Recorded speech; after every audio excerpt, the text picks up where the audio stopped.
Kalimutan na natin ang mga kasabihang sa New Year lang pwedeng magsimula ng lahat. O umpisa ng buwan, o umpisa ng linggo.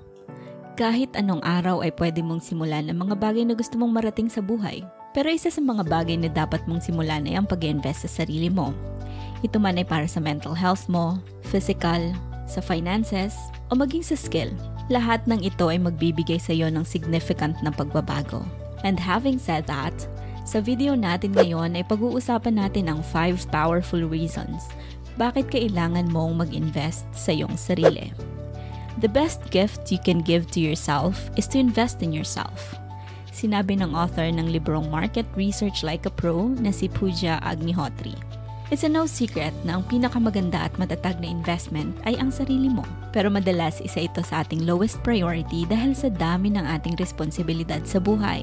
Hindi natin ito napagtutuunan ng pansin. At kung gagawin man natin ito, kadalasan kapag medyo nakakaluwag-luwag na.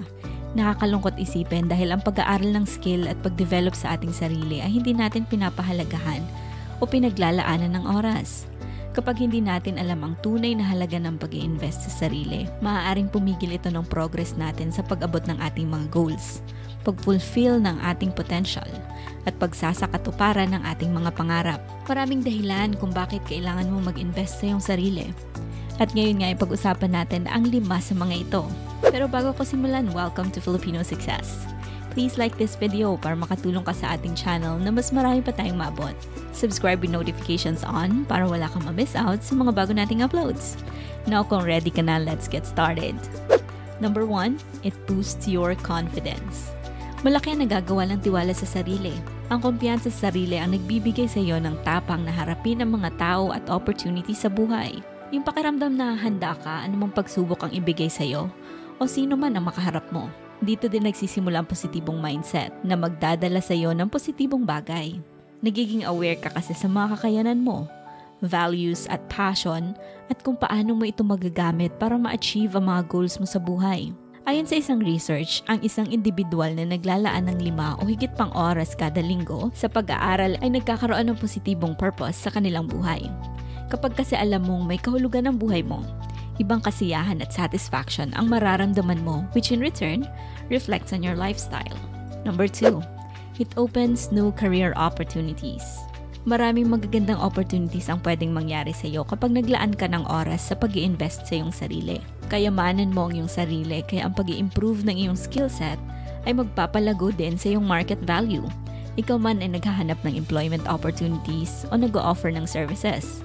Karamihan sa mga employers ay naghahanap ng self-starters at may strong motivation na matuto ng ibang skills tulad ng creative thinking, communication skills, at maging emotional intelligence. Kapag willing kang matuto, willing ka din mag-invest ng oras mo sa mga pag-aaral na ito. And in return, mas maraming opportunities ang pwede mong pasukin dahil mas marami ka nang alam. Number 3, it helps you build connections. Ang pag-i-invest sa iyong sarili will also help you build connections.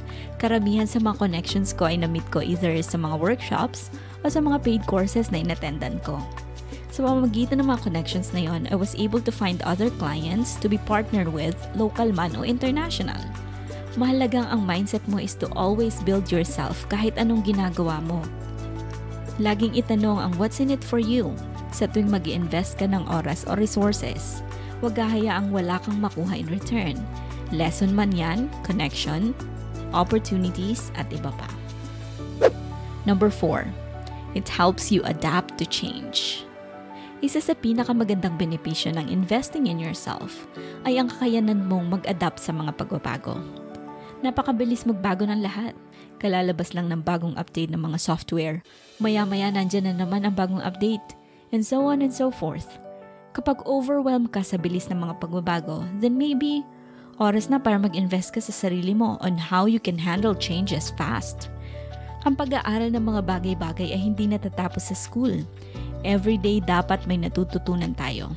Life lesson man yan, technical, theoretical, o kahit anong lesson. Mahalaga ang mga yan dahil lahat ay makakatulong sa iyo para mag-adapt sa mga pagbabago. And number 5, it keeps your mind healthy. Napansin mo na ba na kapag wala kang ginagawa o iniisip, hindi din ganun ka-sharp ang isip mo?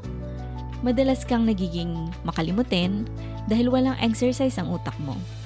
Kapag patuloy ka nag-aaral ng mga bagay-bagay hindi man araw-araw, it keeps your mind active. Napakaraming ideas ang naiisip mo. Productive ang araw o linggo mo at mabilis kang mag-isip. Kapag ang trabaho mo ay paulit-ulit, nagkakaroon ka ng muscle memory. Muscle na ang gumagana sa iyo at hindi na ang isip.